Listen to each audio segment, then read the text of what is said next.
Hello, it's me, Barb from Barbalicious. How you guys doing? Hi.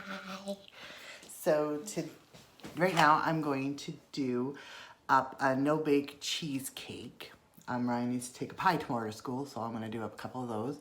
And for supper tonight, I'm going to do a broccoli cheese soup and some ham and cheese grilled sandwiches. So I'm going to start with this no-bake cheesecake. So you start off with 8 ounces of cream cheese. Then you're going to use the handy dandy mixer and mix it up. Get it nice and smooth. So, easy peasy. I put my cream cheese in the microwave for about 45 seconds just to kind of melt it so it's not so hard, and that way it's easier to work. And you see here, put this in here, put it in here. And that way when I put it away, I don't have to do anything. So it's a cup of icing sugar, powdered sugar. You can double this recipe if you know, it's easy. This is a no-bake cheesecake. It is phenomenal.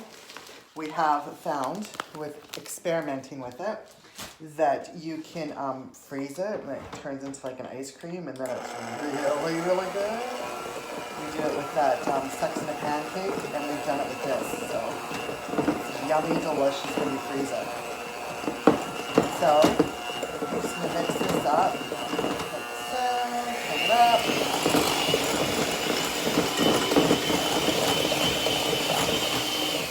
There you go. And then it's a teaspoon of vanilla. I just free pour. You can measure. Each for their own. I'm going to shut off this light because I'm getting to there. Okay, that's better. And then it is 1 cup of whipping cream. I use Cool Whip. You can get the real deal whipping cream and do it that way too, but I just get Cool Whip because it's easy and cheaper. So it's about a cup, they say, or whatever. Kind of do a little bit more, but there you go. Something like that. Get it off to spoon. And then you're going to stir this up.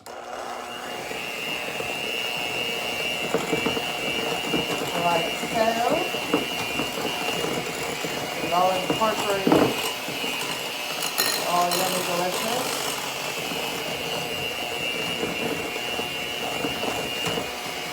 Turn it up a little bit more. Put it on turbo.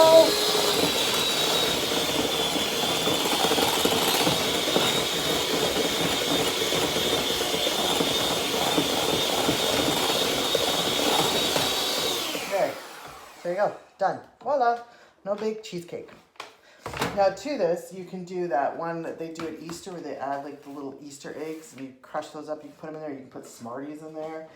You can do like whatever, you can put berries in there too. And add to it. You can do whatever you want to it. And I've got a pre-cooked shell because Ryan's taking this to school, so I don't want her to take my pie plate to school because I know I won't get it back. So this is just easier taking it to school. So I'm just going to get a spatula here. Knock off the little bits here because you want all the deliciousness in it. Like I said, you can freeze these. So once you put it in the pie shell, you just stick it in the freezer with some saran wrap on top of it and let it sit overnight, and then it gets hard. And then you take it out, like, let it sit on the counter for about 10 minutes or so before you cut into it, and then it's like ice cream. It is so good. Very good. And we do it with pudding. It's a Sex in a Pan pie, and it's a pudding one, chocolate pudding. And it has a layer that has this, and then it has chocolate pudding, whipped cream, vanilla pudding. And then it's like, oh, it's so good when we freeze it, and it's like, oh, it's so good. Okay, so that's my pie, my no-bake cheesecake pie. And Ryan's wants strawberries on it. So what we're gonna do is I will just cut up these strawberries and put them in some sugar. And then I'll put them on top, and then that'll be the topping for it. So I will cut these up because you don't need to see me cut strawberries. Cut them up and show you what the pie looks like when it's all done. Okay, so I'm back. Kind of changed my mind. I was gonna cut up strawberries and put them on there, but I'm gonna put them in my food processor and kind of make it more like a jam, I think. So I got my little machine here. Put my little thing on there. Let's see. I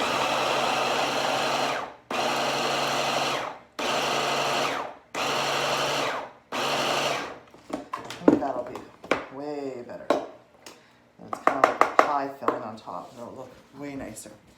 So I got my spatula here. Right here, and I'll pour this on. So then it's strawberries. Like so. There, oh, that's better. Much better that way than just chunks of strawberry. And then what I have here is I pulled some bigger strawberries out, so I'm just gonna kind of take the tops off. And then all you do is you cut like from here down on the strawberry in little slits. So 1, 2, 3, 4. Then you just take it and you can fan it out. Like so. And then it can be like a little garnish, so then you know that that's a strawberry on there. You can leave the stems on if you want, or take them off. However you want to do it. You just fan it out. And then it looks like little strawberries are on there, so people will know that that's a strawberry stuff. That one I cut too much. Cut too much. We'll do another one there. Make it look real pretty. And do one more, kind of in the middle. So that'll be my finished product right there. That's my pie. It's my no-bake cheesecake strawberry pie. So, and even if I wanted to, I could have mixed that strawberry gook in with the cream cheese, and then it would have been all through the whole pie, but we'll just do it like that. I'm just gonna saran wrap it, and then I'm gonna put it in the fridge, and she can take it to school tomorrow. So I'm gonna clean up my mess, and I'll come back and show you how to make the broccoli soup. Okay, so I'm back. I'm gonna do my broccoli soup right now. So, I just have a pot preheating here. I'm just gonna fill the bottom of it with some oil, just like that, just a little bit. And then I'm gonna take my broccoli here. You can leave it like this size because you're gonna use that to grind it up anyways. But it's just like these bigger pieces. I'm just gonna cut those up because they're a little too big for. Well, they're not, but just whatever. Whatever. Do what you want to do. If you want to just throw big chunks in there, and you can too. I don't care. This is where, like, if you have like my bag came from Costco, so it's just broccoli crowns. But if you bought, like, went down to the grocery store and bought them, when you have the stems, this is like the perfect place to put the stems in there. To like put all the pieces of the broccoli in, because it's just more flavor, right? But this is good too. Like either way.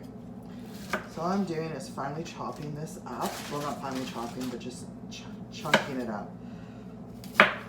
Because I don't want it really that big, but I don't want it really that small either for right now. So my cutting board's kind of full, so I'm just gonna add this in there. Like so, and you can hear it sizzling up a little bit. And these pieces I'll put in there. And all I'm doing right now is, I'm just going to brown these up a little bit, like just kind of cook them a little bit, just to get the broccoli taste from them. And I have a tendency to make way too much. So I'm gonna stop there, because I don't want to make like a big batch, because it's just me, Randy, and Ryan. So I don't want to make like a huge batch, but I don't want to be eating it for a week straight. Okay, so just gonna brown that up. I've got it on a medium high. I'm just gonna turn it up a little bit more. turn up to about an 8 and just get it going. Ooh, put that in there.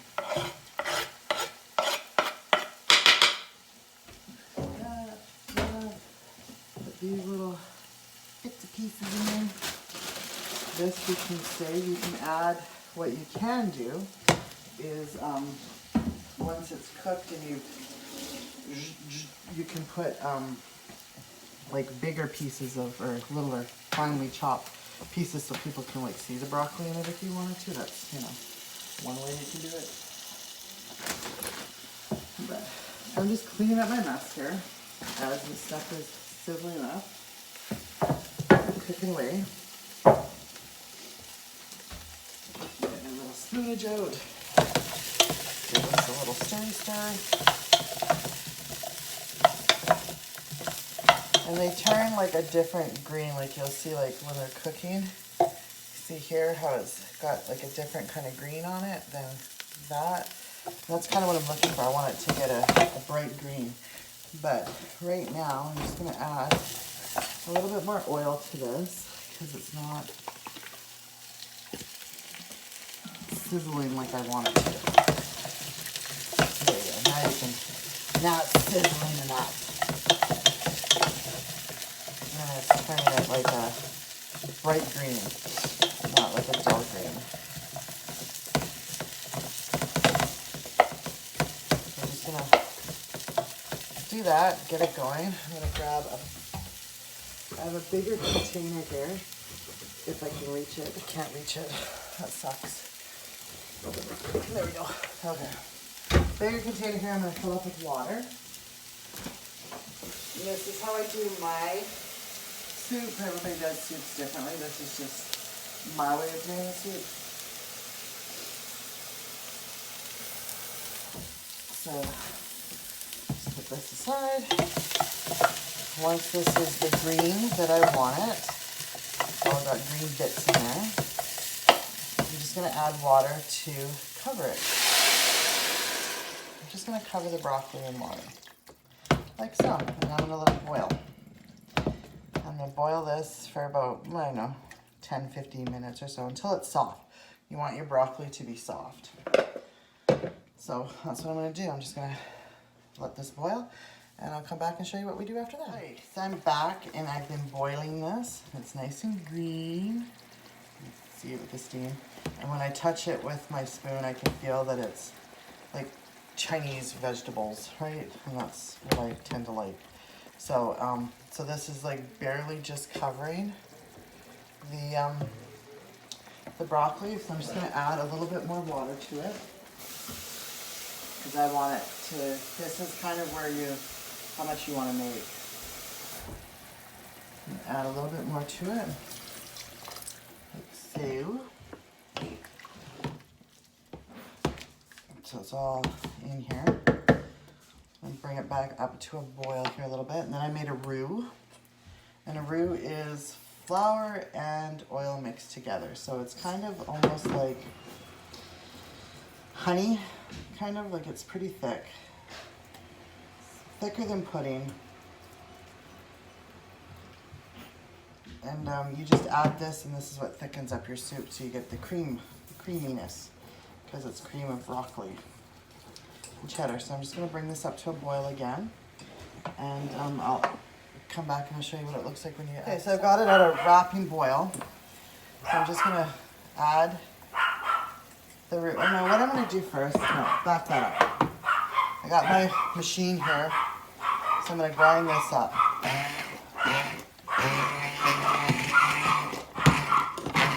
Bill's going crazy because there's somebody outside. I don't know if it's Kaylee's home or somebody's just walking by.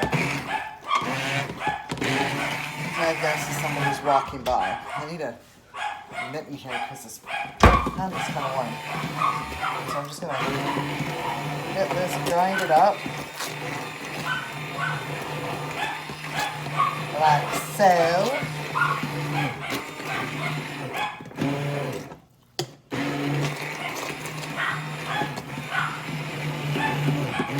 That's Bill. That's a Chihuahua coming out in him. I'm not liking it too much.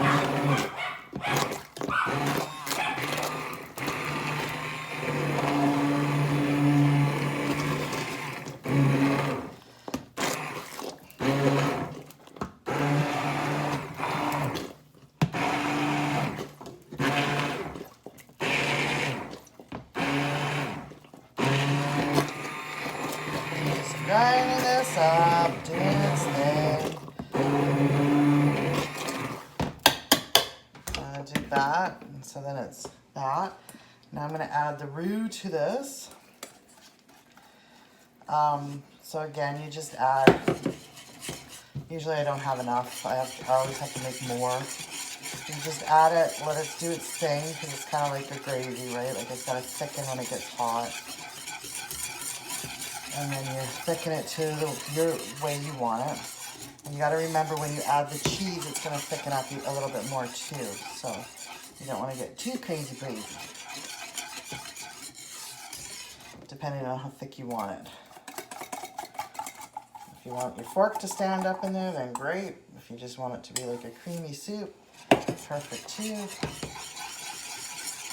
This is what mine is. It's kind of like a creamy soup. I'm liking it the way it is, the thickness of it. Just going to turn this down because it's getting a little bubbly wobbly. So I've got it at about a 5.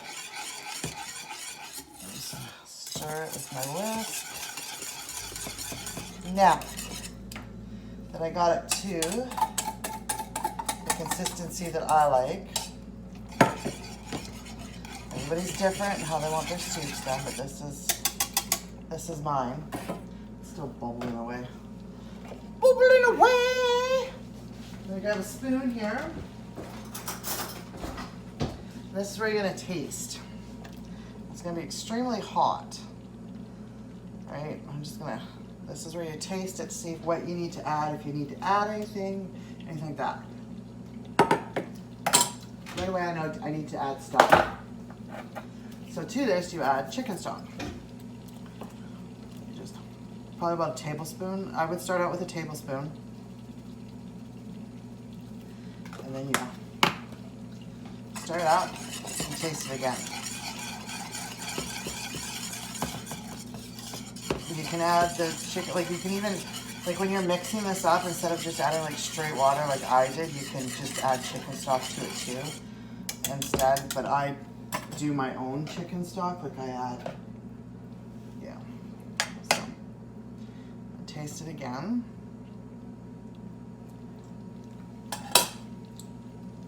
And that's good, just perfect.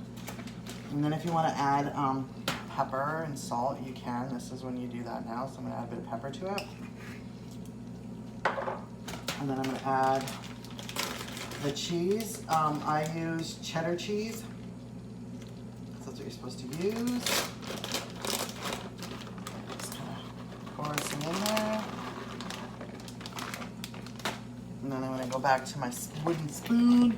I'm going to turn this down a little bit more because I don't need it to be this rapid boiling.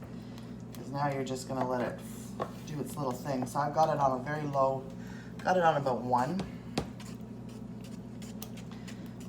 All right, and it's turning it like an orangey, greeny color. And I'm just going to stir it. Keep stirring it. Now you can add the cheese to this just before service, or you can add the cheese like I did now, because I'm impatient. So I'm going to taste it again to make sure that this is what I want. Well, you can taste the cheese in there. Very good. I'm just going to add a little bit more chicken stock to it.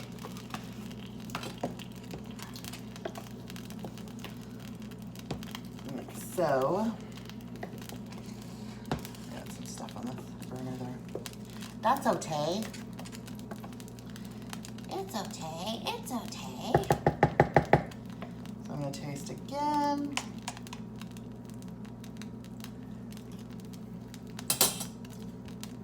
Yeah, that's perfect. So now I'm just going to let it do its thing. I got it on low. I'm going to let it cook here for, I don't know, like you can eat it right now if you wanted to. But I'm going to let mine sit for about a half an hour or so. And then after that, well, we won't be eating here until probably about an hour and a half. So I'll let it sit on low and just do its thing. And then I'm going to do up some grilled cheese and ham sandwiches and stuff too. So when I come back, I'll show you how to do all these sandwiches. See you later. back and I've got my grilled cheeses going. This is how I do my grilled cheeses. Here's my soup. I have it on low. I added a bit of cream to it, or milk, whatever you have on hand, just to add to it because it's cream of broccoli. So that's my soup. So these are my sandwiches here. This is my grilled cheese sandwiches. I have it on very low heat because I'm cooking them slow. So this is my sandwiches. It's got real ham on there, and I got mustard, and I've got 2 different kinds of cheeses on there. You can put whatever you want, and then I just put parchment paper on it, and I put a plate on it, and then I put some kind of weight, just like that. And I've got it on very low, and I'm just going to cook it slow and low, and we'll flip it over and do it. I do it this way because I want to heat my meat, and I want to, with my cheese and stuff too. That's the only reason why I put the weight and stuff on there.